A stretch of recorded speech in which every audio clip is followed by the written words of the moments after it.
premio Bruno Leoni 2019 a Leszek Balcerowicz. Un grande applauso.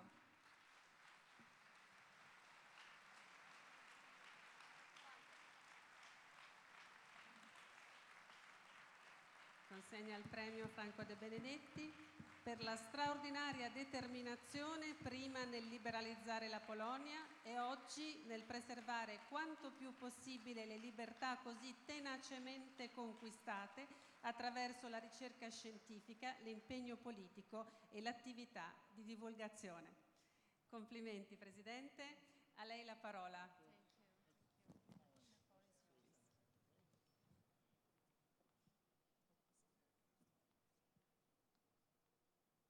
Well, thank you very much for this great honor. I must warn you, I will keep you for about 20 minutes before your dinner, so be warned.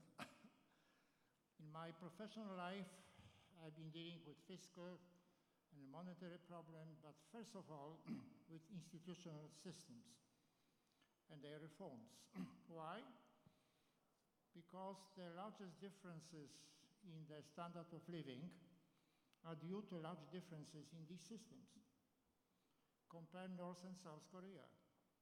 They used to be equally poor in the 60s, and now North Korea had only 7% of South Korean per capita income. Compare some 30 years ago, East and West Germany. So it shows that it is not culture, it is not climate, it is not location, but there are differences in institutional regimes which account for large differences in the standard of living, both economic and non-economic. And this is why I focus on this. What was the worst system among the modern ones? It was socialism. Some people call it communism, but it is the same. Socialism has a special logic. The first step was to abolish economic freedom. This is to say, to replace private ownership with a monopoly of state-owned and markets with central planning. In other words, rationing and commands.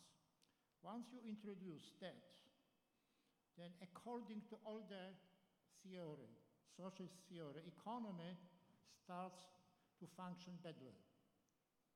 So how can you keep people not protesting? You have to abolish all other freedoms. Civil freedom, democracy, and what was the most important institution under socialism? KGB, secret police, because there was the factory of intimidation. Unfortunately, bad systems can last. And Soviet socialism has lasted for 70 years. It was imposed on Central and Eastern Europe, including Poland. And I lived for such a system, under such a system, for 40 years of my mind. And let me tell you, there was no prospect in change. There was no change in prospects, and I was not dreaming that this system would collapse, but I had a hope. I was interested in growth-enhancing regimes and reforms, and I formed an informal group in the late 70s to work on that, without any hope that it would be useful. But unexpectedly, Poland became free in the middle of 1989. By the way, the wall has fallen first in Poland, symbolically. But it was not so spectacular.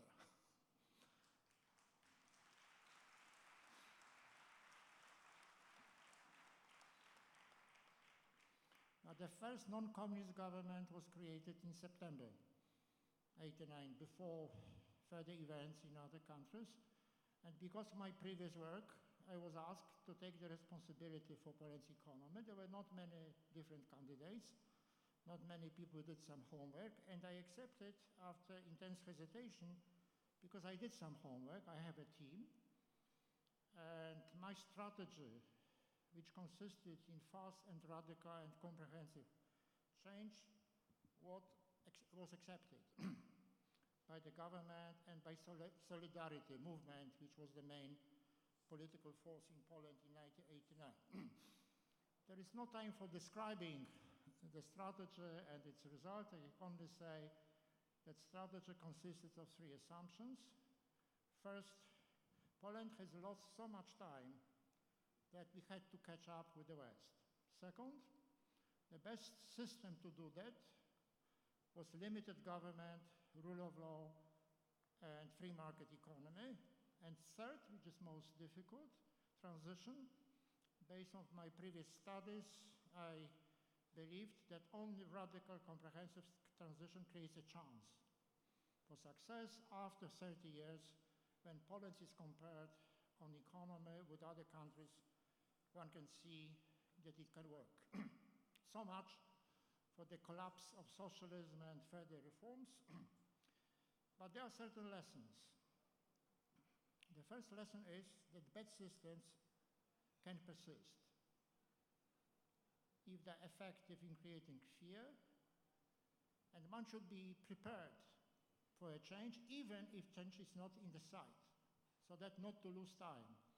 And also what is needed are brave people who are called dissidents. They incur really a risk. But what is the opposite system to socialism, which is a total political control of the economy? The opposite system could be called free market economy and the rule of law. We know from massive experience that such a system produces superior economic results. And one could naively think that these superior economic results should protect the system against reductions in economic and other freedoms, but this is not the fact. And I would like to address this issue especially in this audience. The truth is that the systems based on freedom and the rule of law are subject to many statist or collectivist pressures, which if succeed, they turn these well-performing systems in what we've seen in many Western countries, over-regulated and fiscally fragile. Why? Because statist pressures have prevailed. And they would prevail as long as there are no counter-pressures, as long as there are no well-organized defenders of what is working, economic freedom and the rule of law. Of course, other freedoms too. Now, the best-performing systems do not have external enemies, except perhaps of some attempts of Mr. Putin to infiltrate the elections. But the main pressures come from within. And there are two kinds of the pressure groups. The first, classical, which were mentioned by Adam Smith, which are groups of producers who conspire to get privileges from the government. They are pecuniary interest groups, which were very well analyzed by a brilliant American scholar, Mancur Olson.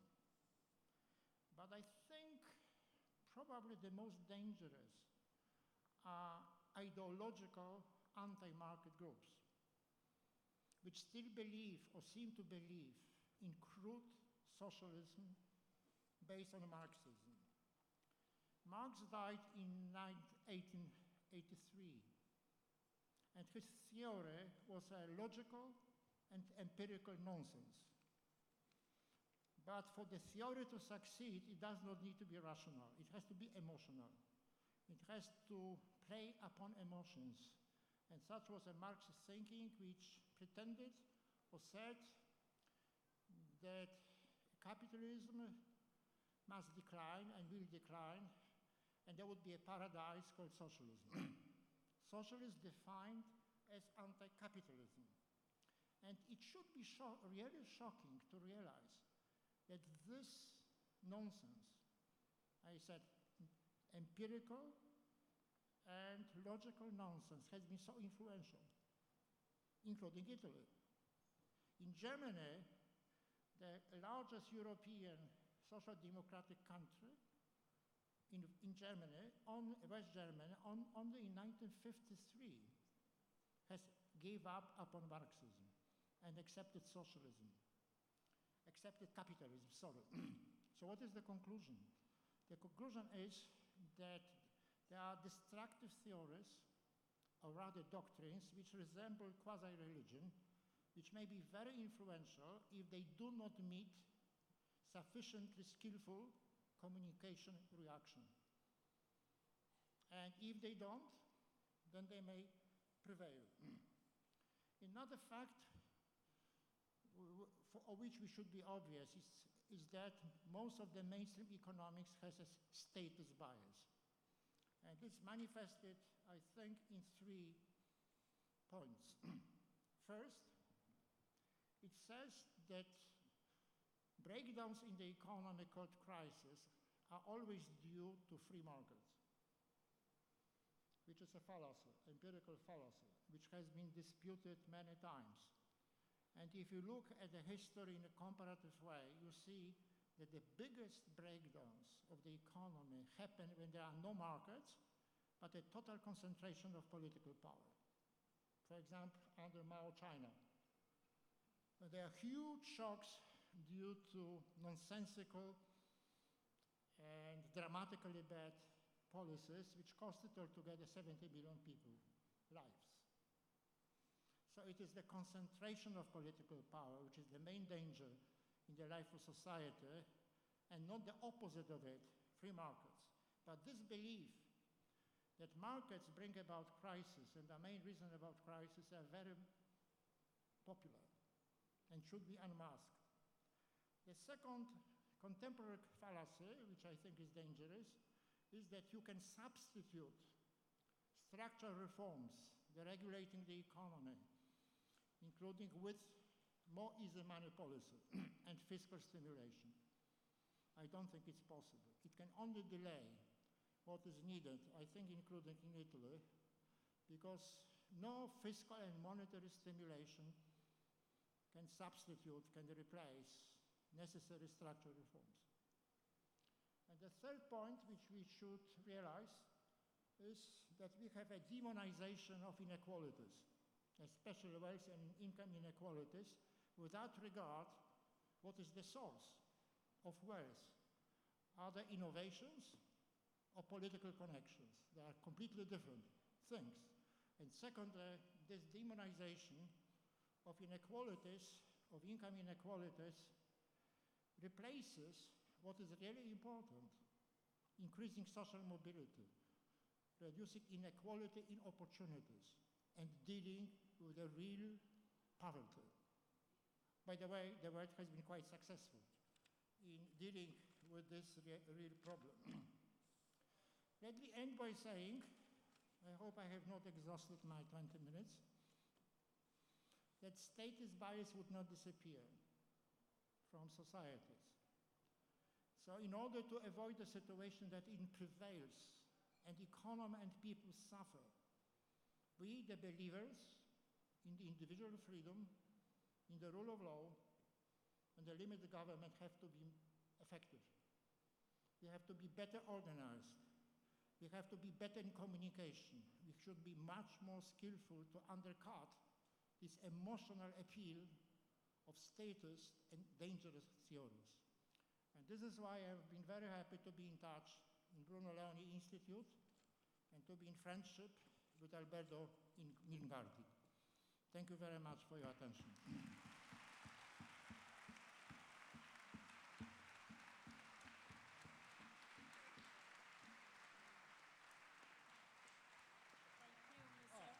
Thank you, Mr. Bachelowitz, for your lesson. Didi, non ci resta che ringraziare anche chi sta partecipando a questa cena e dire loro buon proseguimento di cena. E naturalmente continuiamo con l'asta, Esatto, questo è importante. ricordando che c'è sempre l'asta in corso. Ancora congratulazioni al nostro premiato, al presidente Balcerovic, e grazie anche per questo discorso. Lui è un uomo molto coraggioso che ci ha ricordato alcune lezioni che forse abbiamo dimenticato, ma del resto anche quando la speranza sembra ormai non più possibile, c'è sempre la possibilità di cambiare in meglio. Grazie ancora. Prego. Buona serata a tutti, a dopo.